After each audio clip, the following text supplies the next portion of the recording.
વડોદરાનું જાંબુઆ ગામ, જ્યાં બ્રિજ ઉપર નદીના પાણી ફરી વળ્યા. રસ્તા પર નદીના પાણી ફરી વળતા એક ટ્રક ફસાઈ ગઈ. જીવ બચાવવા ટ્રક ડ્રાઈવર અને ક્લીનર ટ્રક પર ચડી ગયા.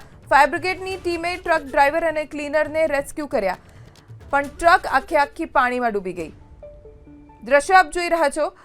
જીવ બચાવવા માટે ટ્રક ડ્રાઈવર અને ક્લીનર તો ટ્રકની ઉપર ચડી ગયા. બાદમાં ફાયર બ્રિગેડને જાણ કરવામાં આવતા ફાયર બ્રિગેડે જેમ તેમ કરીને બંનેને બચાવી લીધા, પણ ટ્રક આખી પાણીમાં ડૂબી ગઈ.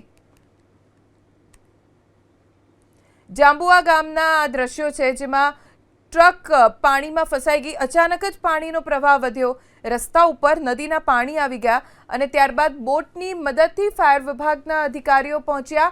ટ્રક ડ્રાઈવર અને ટ્રક ક્લીનર સુધી બંનેને સહી સલામત બોટમાં બેસાડ્યા અને ત્યારબાદ રેસ્ક્યુ કર્યા. જોકે આ રેસ્ક્યુની કામગીરી જોવા માટે રસ્તાની બંને બાજુ લોકો ખૂબ મોટી સંખ્યામાં ભેગા થઈ ગયા.